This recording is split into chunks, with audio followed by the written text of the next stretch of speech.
first round, pick 1, Caleb Yep. Williams, as we expected. We already did kind of talk about his outlook coming into the Bears, and we like everything we see. We like what they've built around them. But speaking of, the Bears doubled back with the 9th pick, and I think this was your call a few episodes ago, in fact, was that Rome Odunze could be the pick at 9 just to shore up that wide receiver core. We know Keenan Allen could be gone after this season. DJ Moore is there, but they wanted to make sure that they had a young stalwart to grow along with Caleb Williams. So I just want you to give the flavor of this offense. Any different stance than we had a couple episodes ago where we thought this was all good, but maybe some early bumps in the road for Odunze. Where are you sitting on the Chicago Bears? I do think there's going to be some early bumps for Odunze, but it's obviously when you have guys like DJ Moore and Keenan Allen there, right? Like, he's going to have to come in, and those are guys that are 2 big time target share guys, right? We saw that last year. But if we start with Caleb and what this means from his standpoint for, as far as the fantasy outlook, it's pretty hard not to like what they've put together for him there. Given he's walking into arguably like one of the best situations the number 1 pick has walked into. And when you kind of take into account, the generational kind of prospect that he is, there's a lot to like there, right, Trav? So, but from an Odunze perspective, I think patience is going to be kind of key. It's also going to be really interesting to see how Shane Waldron handles this, right? Because he was actually over that Seattle offense last year. And there's a lot of rhetoric online right now about, is Odunze kind of set up for that JSN type year 1, right? So the thing is, those are 2 different players. So that's why I'm really curious to see, how Waldron involves Odunze. But I think he's a fantastic player. I love the way he just schematically wins and his smoothness and everything like that. But I do think there's going to have to be some patience preach kind of from day 1, Trav. Where are you at on Odunze? Do you think there's going to be some early bumps? Or are you like hot out of the gates? Let's go. What are you feeling? Maybe like a mix of both. Like I'm expecting that his rookie season is not going to be on the level of, say, Marvin Harrison or Malik Sure. Neighbors, maybe Yep. even a couple of these other guys behind that we might talk about. You know what I mean? But I think for the long term, it's the same eval as I had beforehand. Like this guy is Yeah. going to grow into an alpha wide receiver 1. I don't call him Alpha Romeo for no reason. So I'm still super bullish and excited, and I would probably draft him at the same spot I would have drafted him in rookie drafts previous to this, just because of what he should end up becoming. Like, I'm not going to puff any of those guys that were drafted behind him above Odunze just for what that ultimate upside would be, as opposed to maybe taking the hit long term just to take some early production. I don't think that's necessarily worth it, even on a win now team. Keenan Yep. Allen catches an injury. Rome Odunze is like a top 20 wide receiver, most likely. So I'm still in on Rome Odunze. And I think to go back to Caleb Williams there, I was doing my dynasty rankings. Wiz, actually Yeah. haven't done the wide receivers yet, so I'll just say that just because I need to have some time to put into them. There is a lot more names in the other positions. These rookies Sure. are bringing forth a lot more questions in my mind. So a little bit of work left to do on the wide receivers. But for Caleb Williams, and I'm just doing best ball rankings so far, and then I will do my redraft, but best ball almost mirrors redraft rankings. And Caleb Williams is currently my quarterback 13 from a best ball lens. And I think that's pretty reasonable for where he could sit. And as far as, dynasty, he's up in that quarterback 6 range. So Wiz, I kind of want to ask you how high you might have him up in your dynasty rankings. And we're going to do some either ors here, Wiz, because I think without having a bunch of context around how these guys are going to be used, we know landing spot, and I kind of want to just see in certain areas where we might value these guys from a dynasty perspective. We Absolutely. will bring some rookie mock takes in because we did a couple of those earlier in the week as well. But for Caleb Williams, I think we know easily he is the quarterback 1 in this class. So next step is to translate him forward into where he sits with the veterans. So Caleb Williams or Joe Burrow for dynasty? See, this is, I think you said it. I think right now I'll take. This is tough, Trev. You start no layups to start here, huh? Well, Right I'm now going I'll go higher. Joe. Right now I'll go Joe Burrow. I think it's close though. I think you mentioned what you have him at 7. I have Burrow at 8, Burrow at 8, Richardson at 7, Caleb Williams at 6. Okay. All Yeah. right. Yeah. For now I'll go Burrow. Okay. Okay. So I don't know if I necessarily even have to go like too much higher, just because I think we're No. right in that range. Like he's probably in the Yeah. 9 area for you, 9 or 10 kind of thing. Um, yeah, I just think for me, it's kind of wheels up, and the attachment of Romo Dunze helped me be confident in this, right? But I think 6 to 10 it could go either Yep. way because all of these guys have some serious upside. I just think if he does bake in a little bit of rushing with what that passing upside could be, I think he does have some of that ultimate upside. So yeah. And look, I think he does, Trav, right? Like we saw enough of it in college where that should be an element of his game, right? It's not like we should just expect for him to just drop back and have to rely on his passing for that production. I will say I don't think it's going to take me much to see, if he comes out hot out of the gates here and just really kind of reinforces that, he's a fit in that offense and, he's taking to NFL life pretty quickly here. It's really not going to take me much. I'm not going to be like, hey, I need to see a ton of it to move him up there. So that's kind of where I'm fluid on him right now. Yeah. So as we have to be, right? Because it's Yeah, that high valued of an asset. We kind of have to be fluid, can't be super reactionary a couple sure. days after the draft. So I really like that stance. Wiz, and like I'm not like that's a pretty high ranking for him, right? I think just the guys behind have some more questions, like Anthony Richardson. We've seen like a game and a half of NFL play. Joe Yep. Burrow, Justin Herbert, Tua don't bring much rushing, so I think they kind of need like a big blow up 4,540 touchdown season to be able to get into that top five, most likely. So that's kind of why I would have Caleb there.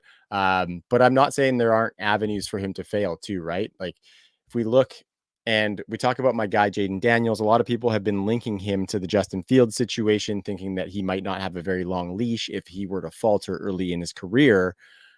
And I don't think enough stock has been put into the Caleb Williams, Trevor Lawrence potential comparison, because Trevor Lawrence was the last quote unquote generational quarterback prospect that we had. Sure.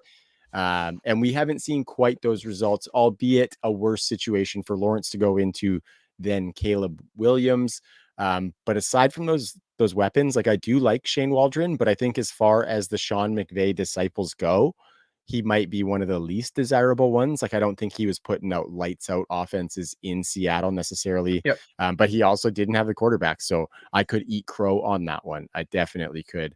Another factor here that I was kind of mulling over that I just kind of don't like, and it holds true for a couple of these guys, is the vaunted defensive head coach, offensive coordinator combination, because Yep. it just seems like it's never going to end well, Wiz, because either that offensive coordinator sucks, you fire him, you're churning through that position, your Yep. quarterback doesn't get the continuity, or your offensive coordinator is incredible and he just goes and gets a head coaching job, right? Yeah. And you keep that defensive head coach in, you keep cycling through offensive coordinators. We've seen that go bad. So just not even something to action. Like I wouldn't say for anyone listening to put that in your tool belt to bring him down a little bit. But just, it's not bulletproof. You know what I'm saying?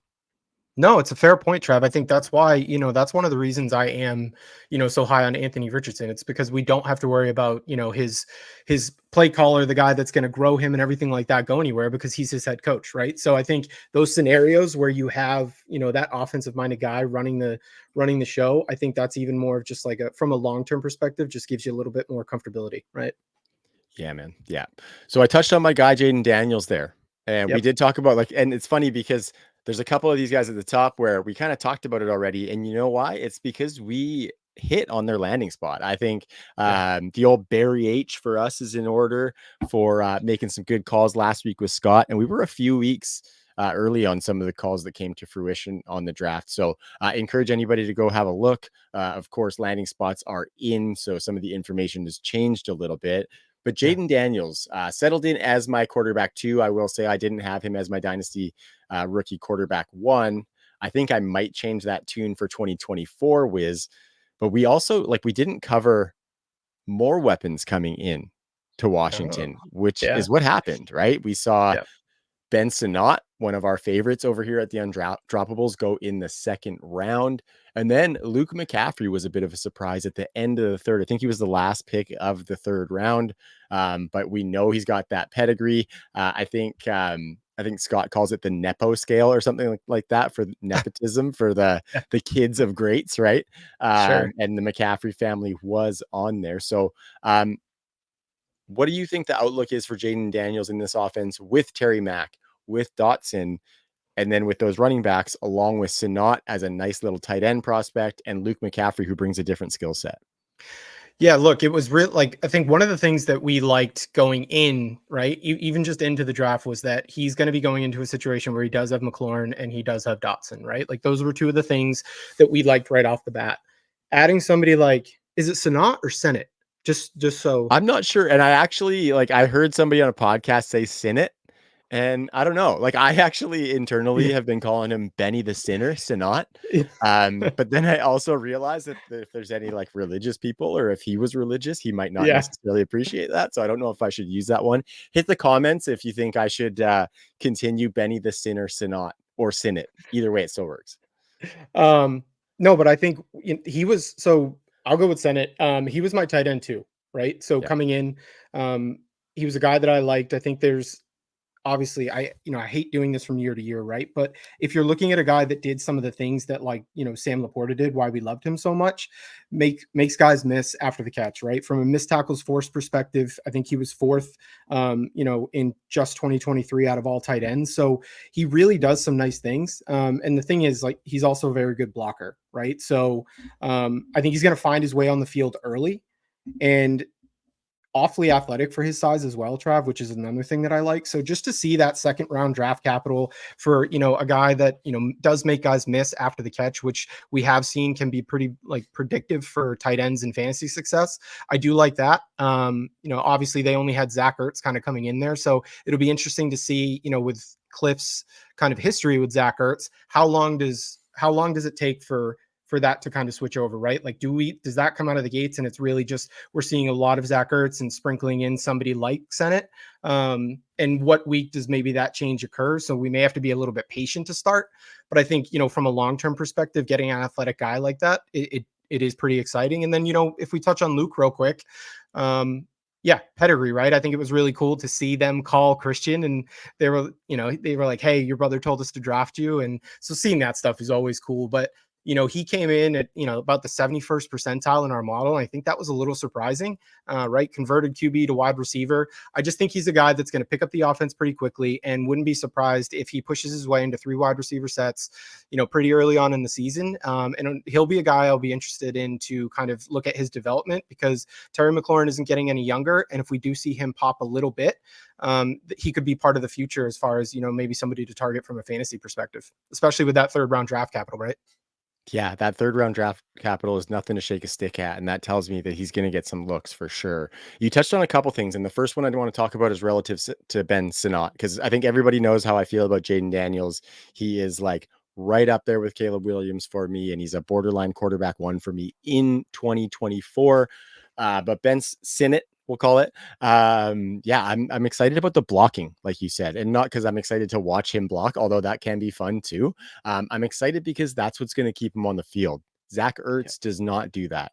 He is a target soaking pylon, and I'm an Eagles fan. I can tell you that. Good hands, definitely, but his prime is long since passed. So I don't think the takeover is going to take too long, because there's a lot more juice in Benny the Sinner. And so I just think he has that path to stay on the field.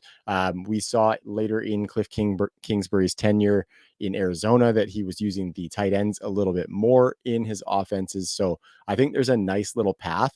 And I think part of that kind of holds true for McCaffrey as well, because Cliff Kingsbury likes to have a lot of wide receivers on the field, right? And Luke Yeah. McCaffrey got that draft capital that dictates that he will be. It'll be interesting to see how the other pieces are used. I actually was a big De'Ami Brown fan coming out, but he does a lot different things than does Sure. Luke McCaffrey. He's an outside receiver. But what Luke McCaffrey does, I think he is going to be a really nice fit in this offense. I think what he allows them to do is put Jahan Dotson a little bit more on the outside and have Yep. him operate in the slot. He played 70% slot snaps in college with Rice, and he was one of the best zone beaters in this draft class. Yeah. So I think he hit 2.5 yards per route run against zone Yep. each of the last 2 years at Rice, which was one of the better marks in the group of 5. So I love the fit in the offense. The only curiosity I have, and this one is kind of links back to Sanat as well, is when we see Jaden Daniels scrambling around and getting free from the pocket, a lot of the times he's looking downfield or he's looking to run. And so I wonder how much that impacts those shorter targets potentially. Maybe Luke McCaffrey is somebody who they have to draw up plays and make the first read a little bit more often just to get him some work. So That's my only smidgen of concern. And I definitely like some of these other wide receivers a lot more than Luke McCaffrey, but I did like the spot. And I just hope with that offensive fit, it's also a fit with his new quarterback too. Yeah, it's a good point. And, what'll be interesting with them to see is because typically with what we see with these running quarterbacks, Trav, is them not really targeting the running backs as much, right? Like taking, as you kind of said, is taking off, going downfield. So, do they try and keep him in the pocket a little bit more? And are those some of those shorter passes directed towards McCaffrey, or are they directed towards somebody like an Austin Eckler, who's been a, productive receiver in his own right in his career, right? So, seeing that split and seeing how they handle that, because obviously you don't want to rein Jaden Daniels into the point where he's not running at all. But I think, they want to be somewhat cautious of it, especially, those Washington fans have had an electric quarterback before, in RG3. And I think you want to enjoy them for longer than a little bit. Right. So. Yeah, I think those wounds might still be being licked in certain places around Washington because, yeah, there was a lot of promise there that hit a cliff very, very fast. Okay, Wiz, it's time. It's time. We're going to get into the Patriots and their draft. Obviously, Drake May at 3. We've got a lot of people just dogging the shit out of the Patriots right now when those trade offers that they apparently received have been coming out. A lot of people, I don't know what to think about that necessarily. Like if you like your guy, and you stay in that Yeah. spot. Um, they also drafted Jalen Polk and Javon Baker. Jalen Polk was a surprise at the top of the second round. Yeah. Javon Baker, they got in the 5th round, which we think is an absolute steal. I think it was the 5th, right? We've been going through a lot of Fourth. prospects. 5th or the 4th? Yeah. 4th for Fourth. Javon Baker. Yeah, Yep. this is a hefty show sheet just for a peek behind the curtain. So we've been looking at a lot of prospects, but I like the moves. I am sometimes ever the optimist because I do like these players and I like to see good football and resurgence stories, Wiz. But I'm going to let you cook on this one. Okay. This is where the group chat tilting happened. This was the centerpiece. And so I just want you to let me know what you think about Dre May's insertion into the team, maybe his prospects to start, which I think is the biggest question. And let me know what you think those wide receivers do for him, as well as what he does for them. Yeah, absolutely. So I think to your point, if we just kind of start at the top, it seems like he was their guy, right? So if they believe in him, they think that's their guy. I do like the upside more than with him as opposed to somebody like JJ. So, I'm not saying JJ is going to be bad. I think JJ landed in a great spot, but as far as what they did with him, Trav, as far from a weapons perspective, I think I was a little bit critical at first just because, look, I'm a lad guy. I like him quite a bit. So for them to trade out of 34 with the Chargers and have McConkey go at 34, that was a bit of a hit there, especially because, who they ended up taking at 37 was Jalen Polk, right? So they both kind of profile as like a Z type receiver, right? The ability to go inside, kick into the slot when needed, but also, win downfield a little bit as well. And I just thought between the two, if you're looking at, which of those guys can do that role a little bit better, I would have maybe liked McConkey more there. But I think where you need to look at this thing is like the totality of it, right? So by trading down to 37 and grabbing a guy like Jalen Polk, look, who I do like, and if I just pull this up here, came in from a model perspective, came in about the 62nd percentile, right? And that's with, being at a school with Roma Dunze, being at a school with Jalen McMillan, 2 other guys that, one went top 10 and one went 3rd round, right? So a lot of competition there, and he was still kind of able to show out. And really, when you look at kind of his profile, what he brings to the table, he's a tough guy, 6'1", 202, and seems like, he can make some, tough catches, not afraid to go over the middle. So seems like he's going to be one of those quarterback friendly targets in the beginning. But again, where this kind of started to play out was by moving down to 37, we ended up swapping our 5th with a 4th. Right. And why is that important? Because later, when you look at where we took Javon Baker, we were able to take him as our 2nd pick in the 4th round. I had some Troy Franklin dreams there to start the 4th round on that 3rd day, and Denver quickly thwarted those, which we'll talk about here in a little bit. But I think when you think about Javon Baker, he's true outside X receiver, right? So now you're talking about the fit, right? So you've got a guy that can kick in and out in Polk. You've got a true slot in DeMario, and now you've got your potential outside X of the future in Javon Baker, right? Super, aggressive route runner, is not afraid by any means, has shown physicality. So and has shown the ability to high point the ball, strong hands, and make some guys miss after the catch. So in theory, you've got at least the makings of a wide receiver room for the future for Drake May. I don't think by any means you can sit here and say, Trav, that this is the room that's going to get Drake to succeed. But I do think, they have more talent and more upside in the wide receiver room in New England than we've seen in quite some time. Yeah, you're absolutely right. Right. They had Demario Douglas, who played well last year, but we obviously still have questions about his long term. We don't think he's going to be the type of guy to elevate that quarterback play. Kendrick Bourne, who has performed admirably, and I think is Yeah. someone you probably shouldn't sleep on him for 2024, to be honest, because he is that kind of deep threat, blow the top off guy, which I don't think any of these other three necessarily are. But yeah, to your point, like Javon Baker, all of the stuff that you said and like how he operates around the boundary and his body control ability to keep the feet in. You see Yep. some nice red zone work from him on some of his college tape as well. So I really like that. And then Polk, like I'm coming around to this pick in a big way, Wiz. It was a Yeah. surprise pick, but we kind of talked about looking at the mocks before the draft, and we kind of saw that Jalen Polk was valued higher by the NFL than we as fantasy nerds valued him anyway. And I Yeah. think we maybe just didn't put as much stock into that as far as the draft capital he would get. And then you go back and look at him, inside outside versatility, I think is really, really nice for him because they kind of need that. He's got good hands, Yep. decent after the catch, showed the ability to take a massive workload at Washington. So I like everything about this pick, and I think I might be a little bit higher than consensus on Jalen Polk when I'm done my rookie ranks for sure. It's funny you say that too, Trav, because there was I think it was a few days before the draft, maybe even two, where Peter Schrager, I think one of his latest mocks had Polk going to the Chiefs at 32, right? So there was that buzz even outside of the Patriots that maybe potentially, some other people saw him as a potential late first round guy. And that's something, look, I just didn't see it at the time, but when you have guys like people like, Matt Harmon said a lot of nice things about Polk on during their draft broadcast. So yeah, I think I'm coming around on the Polk pick as well after, my McConkey scoring a little bit, but I'm excited for kind of how they fit together and looking forward to, kind of seeing what that looks like. The thing is, I don't know if we see them together, the three of them, right? If we're thinking about that nucleus, Mhm. until a little bit more into the season, right? And I think I'm okay with that because I think I want them to make sure that Drake's ready when he comes in. I do want to see him play his rookie year, but I don't think we're in a rush here, right?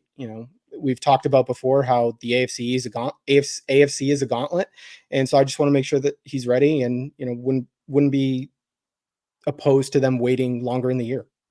Yeah, no, totally. And like, if you look at it, obviously that kind of sucks for Drake May and drafting him, but I think long term is still going to be the cemented starter.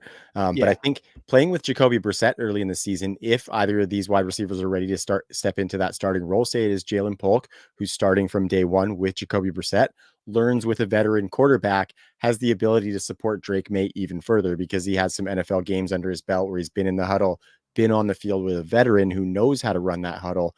And so I think that can only be a good support, right? Like these guys are going to have to grow together. And yeah, I think we already saw Baker and Polk get together for a workout, Wiz, Yeah, we which did. you were fired Yeah. up about that. You love to see those rookies take that initiative. And I think Jalen Polk's probably going to be a bit of a value in rookie drafts. Looking at the two that we did over the weekend, you were only Yep. in one, Wiz, but one of them I did in like the middle of the 7th round because I couldn't wait any longer. The other one I did on Monday. And in the first one I did, Jalen Polk went at 206. In the one that we did together on Monday, he went at the 2010 or 210. He went at the 210. So I think that's extreme value for a guy who doesn't have a very muddy path towards being the top receiving option for an NFL team. And while that might not be the most efficient in the short term, compiling volume is still valuable for fantasy football. So great wrap on the Patriots. You got another one you want to toss in there too? No, just going to say, I think this is going to be one of the teams from a camp perspective that we're going to have quite a bit of eyes on, right? Looking at the development of Drake throughout Yeah. camp, but also looking at, how Baker and Polk get up to speed. And then, another guy that we'll talk about later is Jaheim Bell. So really interesting couple guys in camp for the Patriots. Yeah, I think Jaheim Bell could be a nice little taxi stash on those tight end premium teams. And yeah, talking about through camp, like what if Drake May just looks fucking awesome? That would be I'm an gonna get sucked in, dude. interesting. I Yeah, already know it's totally. gonna happen. I Wiz's say pants will I be want him off. to sit now, and then we get to August. I'll probably be pushing for him to start. So Yeah. Yeah, I love it. I love it. So JJ McCarthy, we kind of nailed this landing spot as well. It wasn't like a big secret or anything like that. Sure. JJ Yeah. McCarthy to the Vikings was the most prevalent narrative going into the draft. We love the landing spot, obviously. Kevin O'Connell, one of the best play callers and head coaches in the league. Justin Jefferson, Jordan Addison, TJ Hawkinson.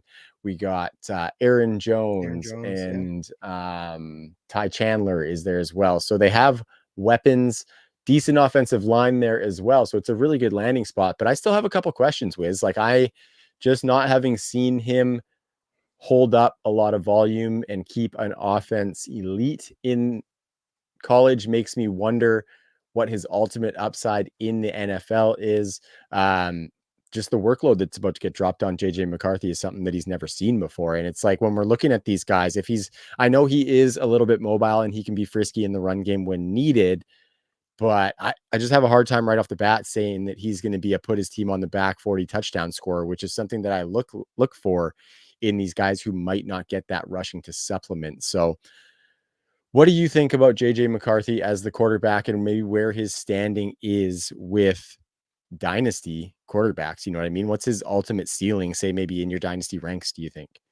Yeah, I mean, look, you really laid it out nicely with the fact that he really just landed in a fantasy friendly situation, right? Having JJ, having somebody like Jordan Addison, TJ Hawkinson towards ACL in December, but at some point he'll be back here, right? And then obviously health providing, you've got a dynamic pass catching back in Aaron Jones, who we saw, against the Cowboys in the playoffs, has still got it when he's healthy, right? So when you think about the Minnesota Vikings, most pass attempts in the NFL last year, right? So Kevin O'Connell's not afraid to throw that ball. And a lot of that, Trav, was without Kirk Cousins, right? We saw them really throw the ball with Josh Dobbs as much as they could. And, Nick Mullins came in there and threw it around as well. So I think you brought up the point about McCarthy being able to support some volume here because we just haven't really seen it yet. And I think that's going to be a fantastic thing to kind of monitor. I think I do like him, absolutely, with the landing spot and everything like that.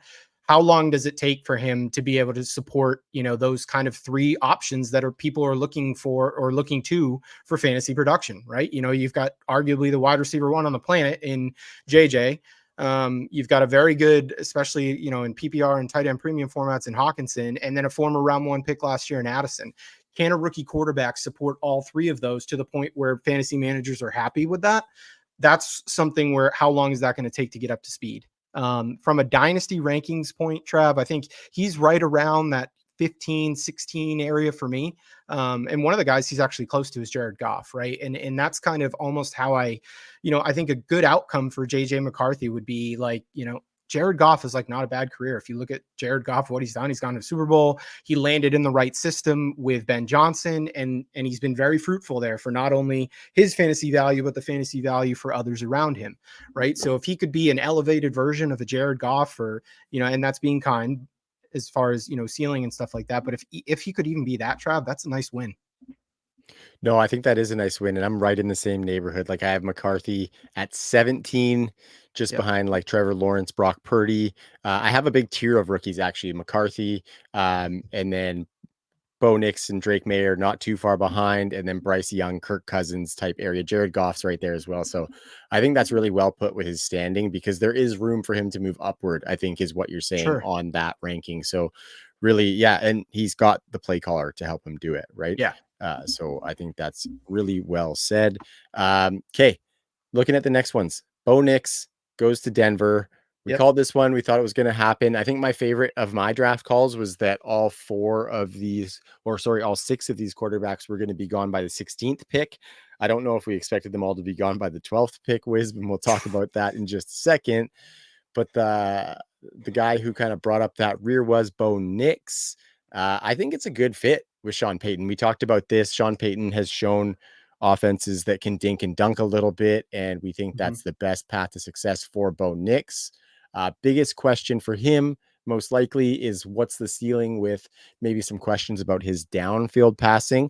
I think a boon to that is that they also brought in a wide receiver that we've seen him do some downfield passing with, and Yep. that is Troy Franklin in the 4th round. This was a big, big surprise for us that Troy Franklin fell that far into the 4th.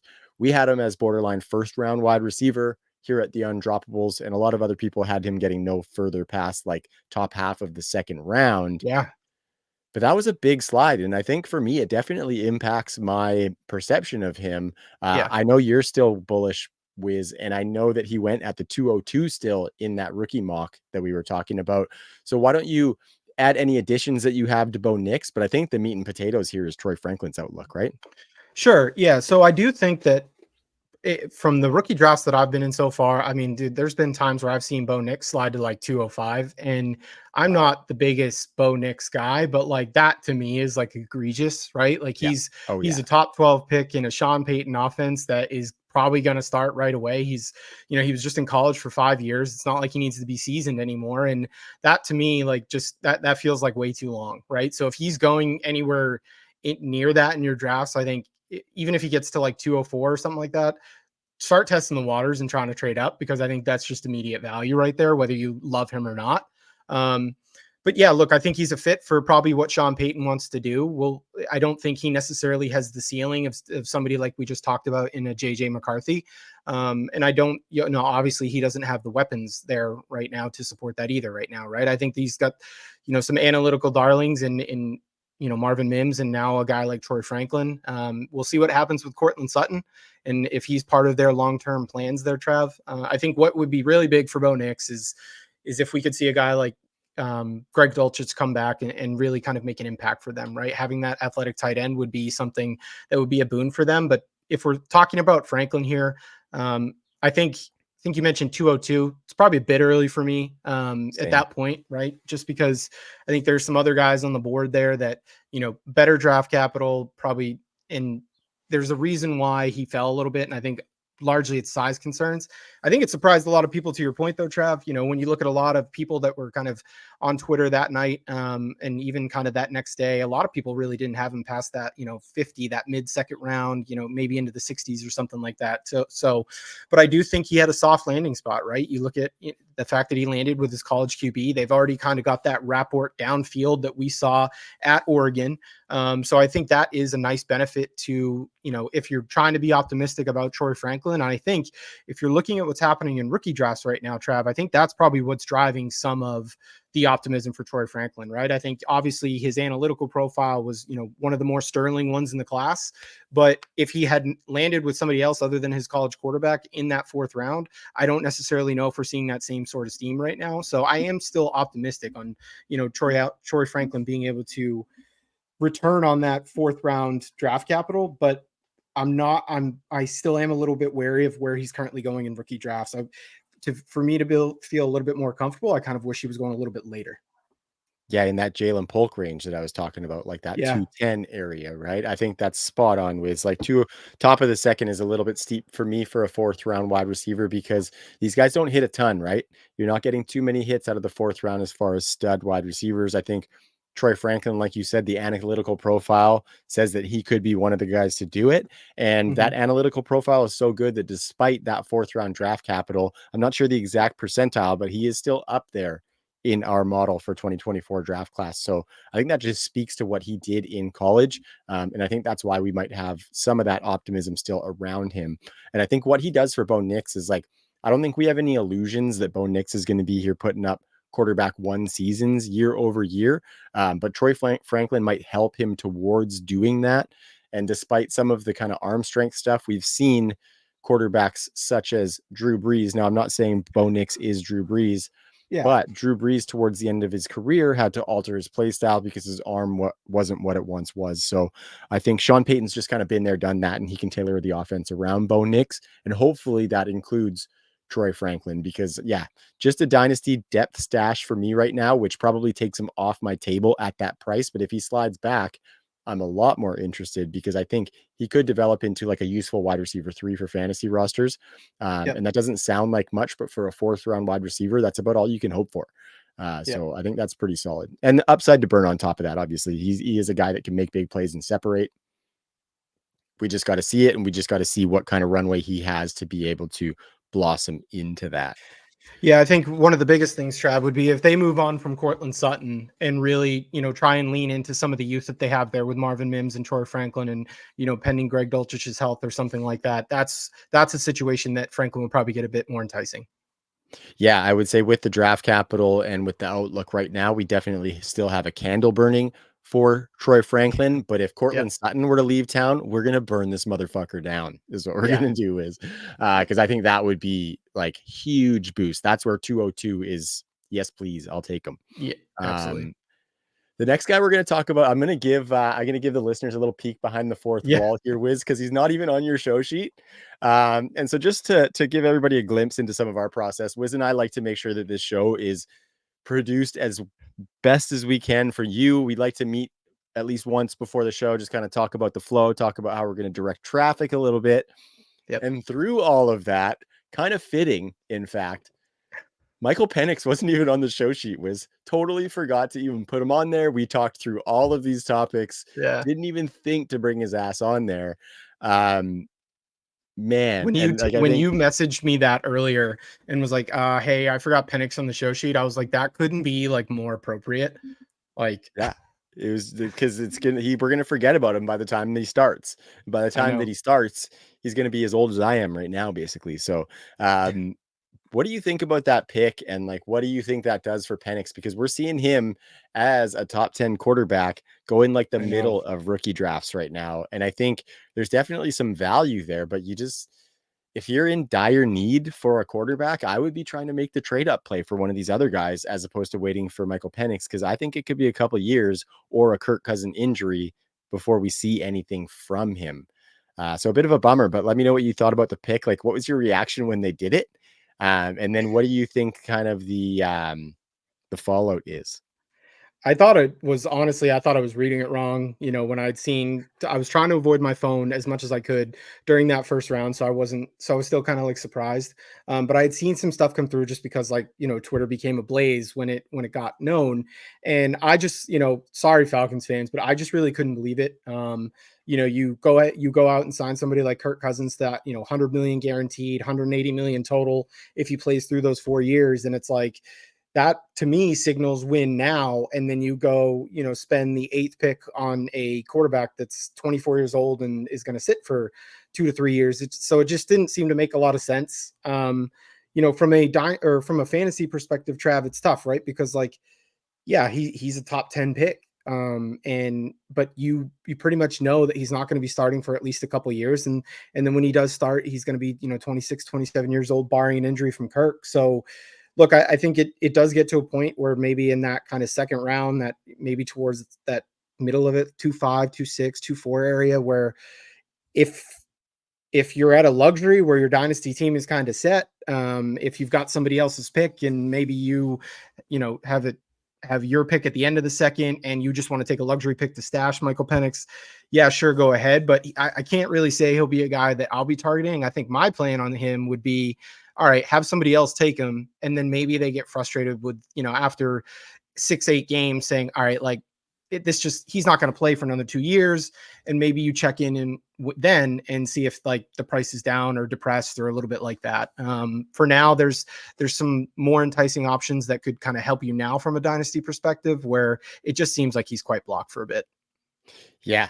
Yeah, it's not looking great. And it's I was listening to a podcast today and I heard it take like, okay, well, maybe they just kind of thought that with Kirk Cousins in town, they're going to be a Super Bowl contender anyway. They're going to have that lower pick, and it'll be a while before they get another one. So they'll just go for him now. I think It's that is just just the weird. biggest load of bullshit, It man. is. It If is. you are a Super Bowl team right now, take somebody that's going to help you right now. Like Roma Dunze was sitting right fucking there, and if you Yeah. want Kirk Cousins to be the focal point of your championship run, you give him Romo Dunze. You know what I I mean, mean? Or like imagine. even Brock Bowers or something like that. I guess they have Kyle Pitts. Sorry, I was just thinking of pass catchers there, but yeah, No, that would have been incredible. imagine how different things would be today if they had taken like Roma Dunze and Caleb Williams didn't have him. And I saw Ryan Poles saying, yeah, when we saw that he took Penix or they took Penix, they were thrilled because they just didn't think that Odunze was going to be there at 9.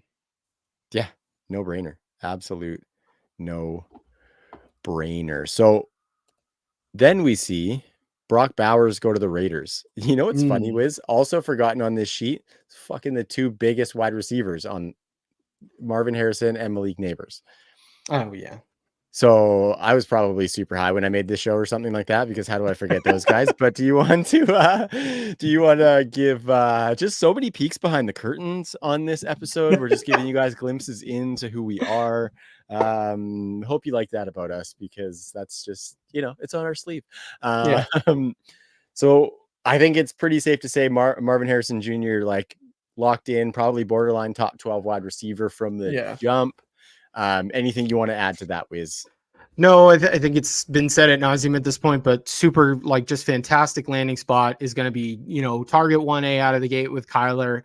I don't know if we're in for like a Jamar Chase type season, because it's just really hard to project like a, historical rookie season, but he really couldn't have landed in like a better situation. So I wouldn't be surprised to see something like, maybe like 1100, maybe flirting with like 1200 yards and, maybe 7, 8 touchdowns. I think if he does that, and we see that he's attached to Kyler for the future, I think, he's Marvin Harrison Jr. is going to smash. That's my analysis.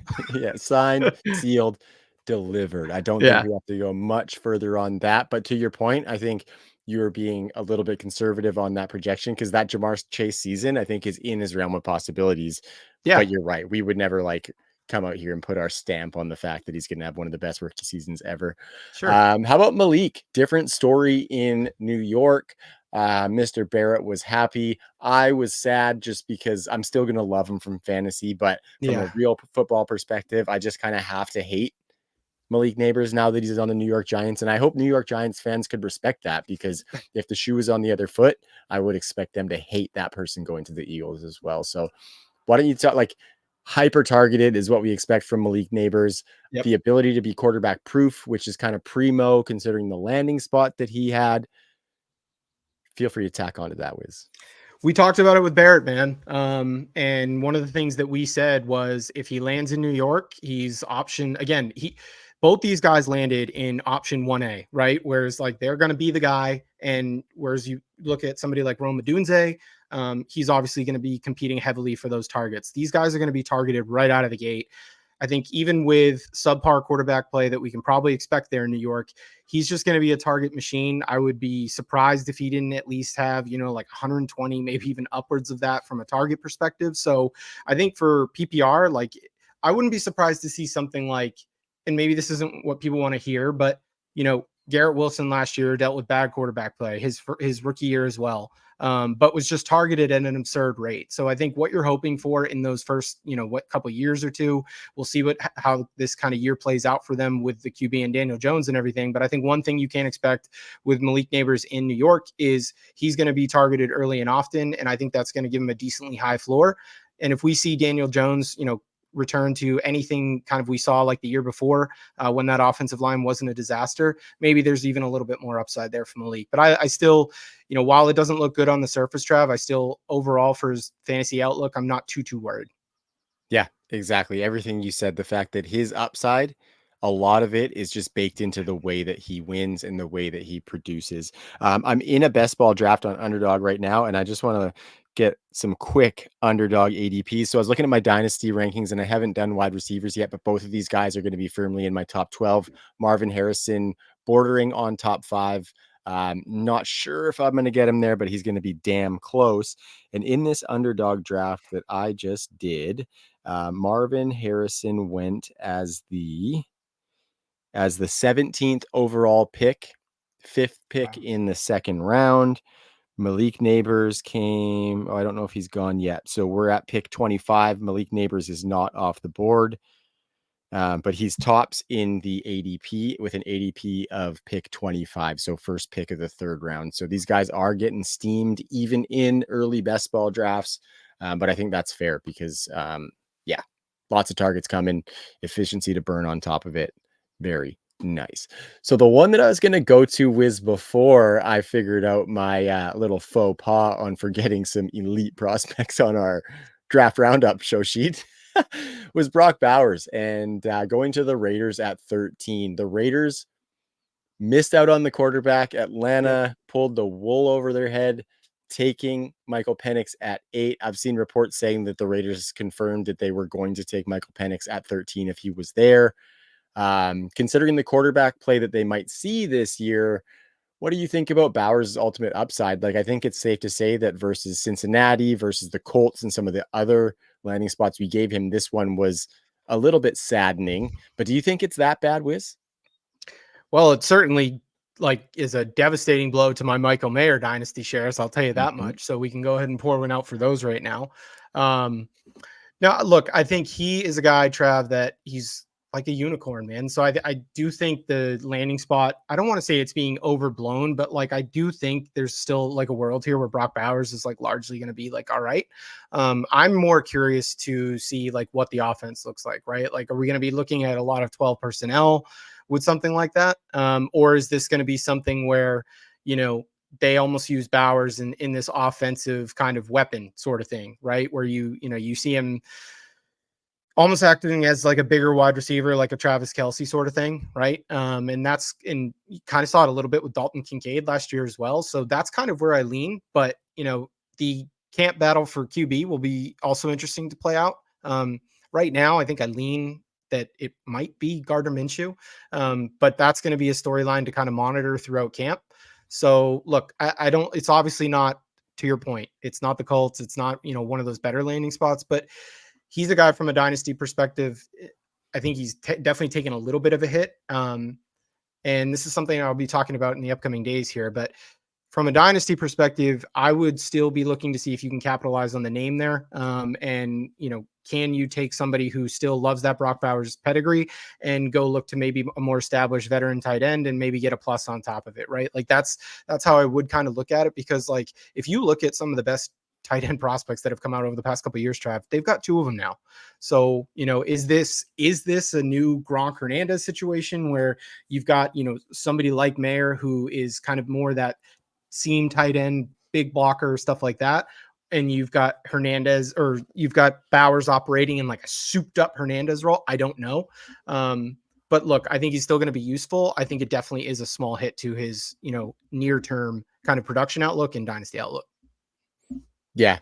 Yeah, no, I think it definitely is. And I think it's not necessarily a hit from him being even a tight end one, maybe even like a top 7 tight end, but I think Yeah. it's a hit from him being the tight end one. You know what I mean? That's where I see it. I'm still super excited about Brock Bowers. I have a rookie draft that started today. I was at the 110. He was available at the 108, Wow. and I need a tight end. Mhm. And so I tried to go up and get him by adding my third to my 110 to get it. The person logged on and picked because they felt bad that they had taken up some clock, but then messaged me and said, shit, I would have taken that. So I said, hey, that's still on the table and my 110's not up for another pick. So you let me know. So like, I am still very bullish on him for that fact, because yeah, I think much like Neighbors, a lot of that stuff is baked in. And I think he's just going to be able to do it after the catch, despite whichever of these quarterbacks. Like Gardner Minshew has been a good short passing quarterback before. And I think that's a good way to insulate some of the shortcomings of both of these guys, is to allow them to get some dump offs to Brock Bowers and let him do some stuff on his own.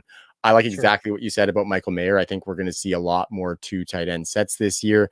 Last Yep. year, they didn't throw that many pass attempts out of 12 personnel. So that could change. It is a new offensive coordinator, albeit the same head coach. But when Yep. we look on the dynasty spectrum, Wiz, I want to ask you Brock Bowers okay? Yep. We're going to start, I think, maybe a little bit soft, Brock Bowers or Mark Andrews for Dynasty. I'll still take Bowers. Same. What about TJ Hawkinson? I'll take Hawkinson. Really? Hey, Yeah. okay. Yeah, that one's very close. And now I can't even remember because it's so close, but I have Bowers just above Hawkinson. So I think you probably have him in like that 6-7. I think I have him in Yep. that 5-6. You know what I mean? So Yep. right in the Yep. same neighborhood. Just one of these young, hungry tight ends that's coming into the landscape. And maybe, just maybe, Wiz, this is finally the year where we get a plethora of productive tight ends. But we know I we think we say started that. to see it last year, man. Like the tight end I think position so too. isn't the desolate kind of landscape that it was. We definitely saw like that reinvigoration a little bit last year with those younger guys like Laporta and McBride. It'll be really nice if we can get Pitts going this year, get my guy Jelani Woods going in Indianapolis. I'm just kidding, but You mean Kylan Granson? stop. My No. candle's lit for Jelani and only Jelani. So are you the only one who's allowed to have a fucking candle lit, Wiz? I'm not allowed to have a fucking candle lit here? I'm blowing your Kylan Granson candle out. Wow. It's really dark in here. I'm scared. That was the only light that I had was yeah, I think the problem with that is just that we've been saying that this could be the year that tight end is desirable back Yeah. since Mark Andrews was drafted probably. So it's almost like we're crying wolf now that it's actually happening. Yeah, I know. So people aren't going to believe us, but okay, looking at the back of the first. So I realized just for our listeners that we're creeping up on the hour mark, but I said at the top, this one is going to be thick, potentially with 3 C's. So thank you for staying dialed in with us. We got a bunch more stuff to talk about. This episode might be a little more of a marathon than it is a sprint, but we will get to that finish line.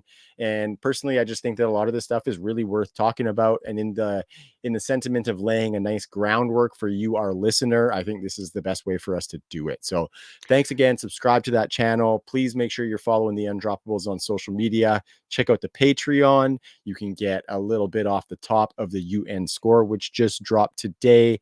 Really excited about everything that's happening. So thanks for sticking around and keep riding with us. Keep riding with us. So Wiz, we're going to look at the back of the first wide receivers. Yep. The first couple were a little bit on the chalky side. The last two were absolutely not.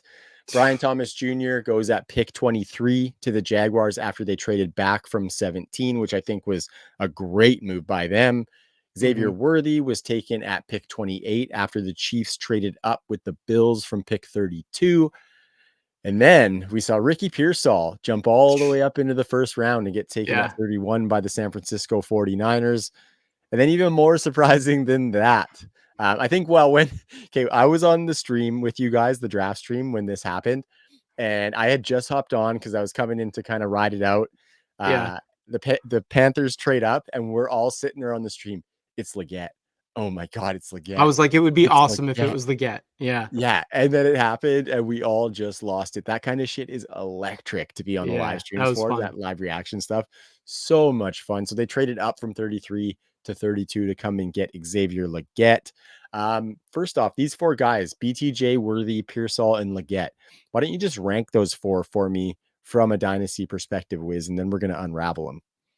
Yeah, I'll go Worthy, BTJ, Pearsall, Leggett.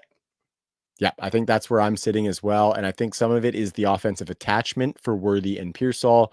Pearsall with San Francisco, we know that's a nice offense, and that's why he kind of stays in that realm. And then Worthy with Kansas City and the Chiefs. I think that's how I would rank them as well. So let's start with Xavier Worthy. I think of these wide receivers, aside from those top 3 that were drafted, maybe even more so than Rome Odunze, he has one of the most clear paths to early useful fantasy production with Kansas City. Rashee Rice is probably looking at maybe a couple of game suspension, if not a couple more. I was listening to a pod today saying that that's kind of shifted from like the 0 to 3 to maybe like the 2 to 4 area. So I think that's realistically potentially going to happen. And so Xavier Worthy on the opposite side of Hollywood Brown with Travis Kelce in the middle and Patrick Mahomes slinging it. What are you expecting from Xavier Worthy in year 1? And are you still bullish from a dynasty perspective as well?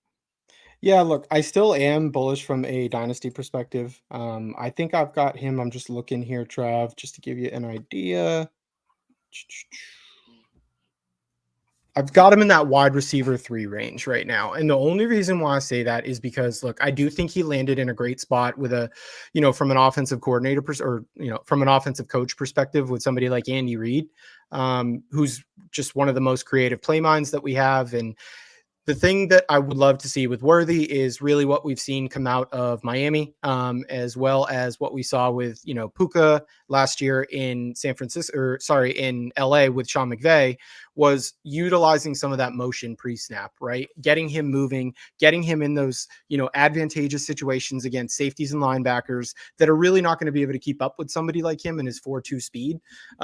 Still sounds crazy to say 4.2, but it's just like, I always feel like I'm flat.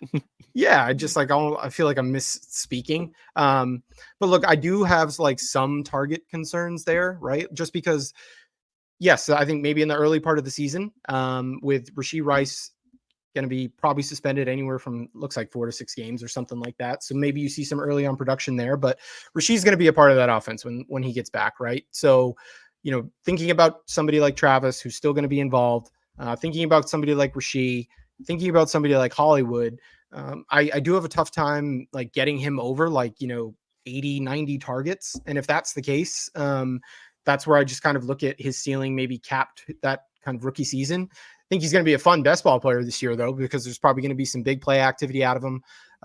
But yeah, from what you're hoping for from a dynasty perspective, Trav, is Kelsey starts to take on less of a load. And also maybe Hollywood Brown's deal is only 1 year and they bring in like a lesser receiver who's earning somebody maybe less targets like that, right? And maybe not as redundant as somebody like Worthy. But look, from a creative perspective, love the landing spot for him.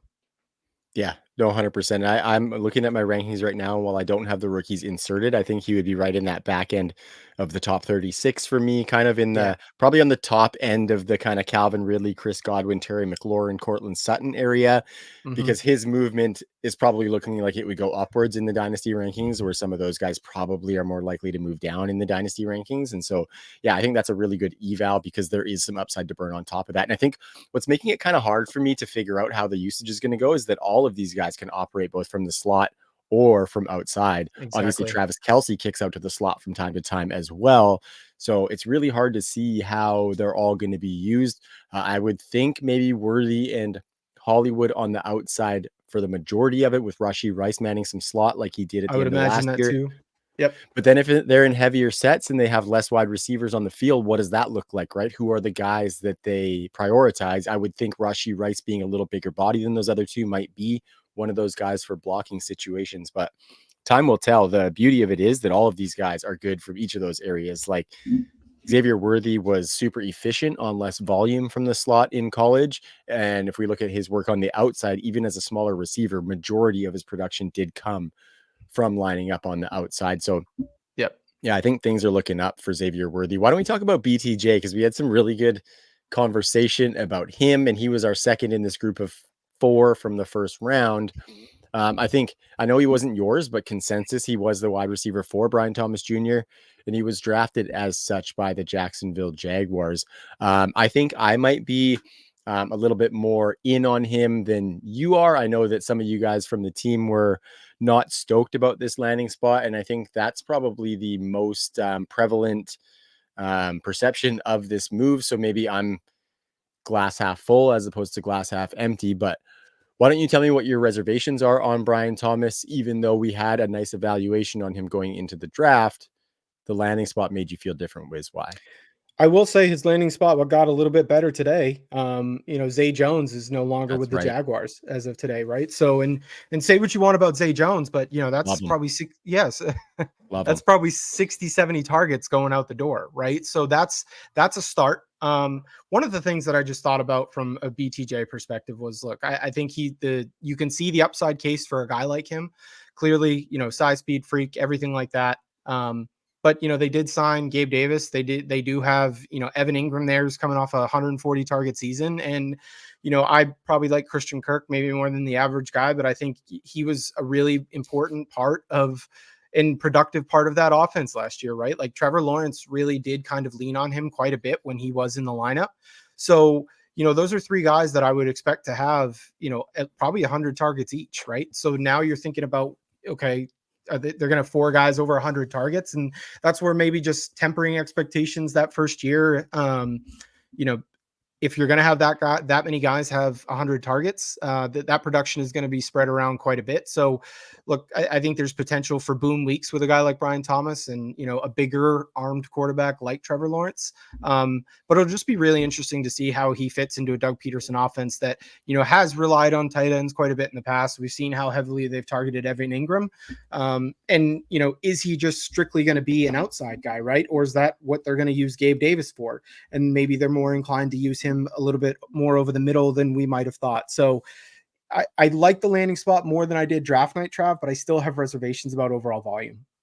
No, that's completely fair. I think my stance for these guys, Wiz, is that if they all get a flat 100 targets, I'm putting my bet on Brian Thomas Jr. to have the most upside on those 100 targets, right? Just with his size, with his speed, A lot of people are kind of linking him to Calvin Ridley's role, and I see that because Calvin Ridley was used as the downfield target. But I've always kind of thought that Calvin Ridley was miscast as a downfield target. I thought he was a lot better, especially in his Atlanta kind of blow up seasons, as that slot target soaker, does a little bit of work after the catch, not necessarily going downfield running wind sprints all the time, but that's how he's kind of been used. And I think some of that is similar with Christian Kirk as to how he's been used in his tenure in Jacksonville after Arizona. Is I think he profiles better as a volume eating slot player as opposed to a downfield player as well. So Yep. I just think for me, I think the role for Brian Thomas Jr. is more secure than you might let on. Like I think Christian Kirk definitely kicks into the slot. Gabe Davis does stay on the outside with Brian Thomas being on the outside. They're going to run some 12 or some 11 personnel. And I think if one of Gabe Davis and Brian Thomas Jr. are on the field, if not Brian Thomas Jr. from game one, it won't be very long before he gets there. And so yeah, we can project him into that Calvin Ridley role, but with what I said about Calvin Ridley being more of a slot guy and Brian Thomas to me being more of a pure outside guy, I think ceiling for Brian Thomas is probably higher than we saw from Calvin Ridley, especially if those targets come for BTJ. So, yeah, what do you think, Wiz? Like out of these three wide receivers, keep Evan Ingram out of it because I think he is going to be heavily targeted, but I do think he only Mhm. has room to go down from the 140 that he had last year. Yeah, that's But fair. how far down and how impactful is that to a boost for the other guys? I don't know. But of those three wide receivers, who would you say that you would put your money on finishing as a top 15 wide receiver in 2024? Oh God, is it top 15? Let's say yeah, we can go top 18 if you want, top 20. I mean, look, if we phrase it like this, who do I think is going to score the most fantasy points out of that trio? I think it's Christian Kirk. That's fair. That's fair. Well, I don't know if it's necessarily fair, and I definitely don't agree. I think it could be Brian Thomas Jr. Yep. I could even see Gabe Davis outscoring Christian Kirk, but I might just be a bit of a Christian Kirk hater if we're being Yeah. honest. But what I see is that the past 2 years with Jacksonville, like we look at some of the stats for Christian Kirk, only 6 top 15 weeks, and in 2022 he was only competing with Zay Jones, who, while I love, is not a world beater, and some other just kind of nobodies in that wide receiver room. So yeah, I don't know. And I think he was even more inconsistent in his time with Arizona. So maybe I'm just a bit sour on that. But I don't know. I even last year I was saying that Zay Jones is going to outproduce Christian Kirk. So I don't know if that's an indictment on my feelings towards Zay or my feelings towards Kirk, let's say. Yeah. But I still think it's BTJ. And I just think that there might not be enough credit given to the fact that he can come in here and he can take over that job, not just be given that job. You know what I mean? I think No, he it's has some fair. profile to do that, especially if he starts hitting pay dirt with his big body in the red zone. I think that could look really nice. We saw Travis Etienne take like a bunch of carries last year as well. One of them, I think he had the most carries in the league, which is Yeah. wild for a running back of his stature. So I don't know. I can see that offense shifting a little bit with the insertion of BTJ. Pearsall and Leggett. Wiz, which one do you want to wax on, basically? Tell me about it. So, like, it gun in my head, obviously, these are two guys with analytical profiles that leave a ton to be desired, right? And that's why, when you look at where they kind of landed in the model, that's why they are where they are, right? There's no film kind of element in the model or anything like that. So, for anybody checking out the model and wondering why they're lower, it's because their analytical profiles are kind of dog shit, right? For the lack of a better word, they really are. I think if you're looking at the upside case for both of these guys, and what does that look like? I guess give me the guy that's tied to somebody like Kyle Shanahan. We do see potentially some uncertainty going on with what the wide receiver room looks like in San Francisco going forward. I think that's being kind of overblown this year. I don't necessarily know if we're going to see either one of them moved. Like the 49ers are in a Super Bowl window right now. I think it would be crazy of them to say, hey, we're going to move one of these guys and we're just going to roll with these rookies. So look, I think this rookie year for Pearsall is going to be trying to get integrated, learn the offense so that like when one of these guys does, or if one of these guys does the part in the offseason, and for the record, I think it's probably going to be Debo, is Pearsall kind of able to slide into not the Debo role, but a Debo-like role going forward. So look, I'll take the guy that's attached to one of the better play callers that we've seen about getting his guys in space. Leggett, we saw Canales kind of talk about him, right? I think he's talked about jet sweeps. He talked about a number of things he did at South Carolina. Look, size speed freak. You can see why some people are like, hey, if he puts it all together, okay, sure. the thing is, right off the bat, he's not out targeting Deontay Johnson. They did take Jatavian Sanders as well in the 4th round. So I would be, I definitely have some volume concerns there. And how efficient can he be on those? So Legette's a guy that, like, the thing is, Trav, I think pull up those mocks, but I've seen him go anywhere from, like 110 or 111 in one, all the way down to like 210 in another. So you can just see how the community right now is like kind of split on him.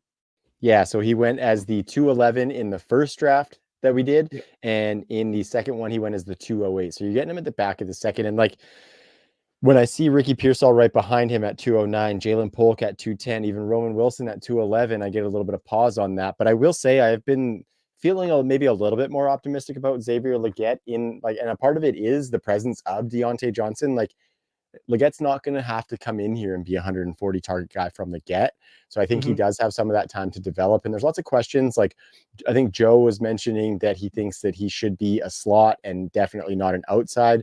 I kind of see it a little bit different. Like when I was I went back and watched a little Xavier Legette, and I don't have some trained scout eye or anything, but I was seeing him get kind of washed out on some of those short crossers across the field where he just kind of gets lost in a pile of bodies. And then you see him going deep down the field, and it looks like he can be pretty good, not necessarily at separating, but boxing out with that big frame because he doesn't separate. You know what I mean? Which is something that might be a downfall of one of the second round wide receivers that we talk about here. But not like necessarily saying steam Legette up any further than that draft cost we were just talking about, because I think that's somewhat fair. But if you see a Jalen Polk behind him, even a Ricky Pearsall, like you said, I wouldn't be taking Xavier Legette, despite that first round capital and maybe the perception that he's got this new play caller and it's going to be things turning around in Carolina. I don't know if you bet on that, as opposed to with Pearsall, you already see an offense that's ready to go. And if he gets inserted into it, we know that there's going to be production happening. So I think that's a really good take on these guys. I think I'm maybe a little bit more optimistic towards Legette, but one of the worst analytical profiles you will ever see. He never had more than 29 targets before his 5th season, and he needed to get to a place where Spencer Rattler was playing above average college quarterback play before he ever did that. So I think a lot of this is tied to Bryce Young. Bryce Young still continues to be shit, Xavier Legette is not going to succeed. But with a big turnaround from Bryce Young, I think we might be able to see, some gradual progression of skill set and talent in the NFL from Xavier Legette. But probably tough sledding for the first couple seasons. So maybe he's a guy that as he starts to put it together, you get him as like a throw in on deals. But there's like some serious Traylon Burks vibes happening here for me. I will say that for sure. Yeah, I mean, like that's the thing. I think they talked about him already needing some polish at certain parts of his game. So yeah, he's a guy that I just feel like where he's going right now, you're probably going to be able to get him cheaper a year from now. But yeah.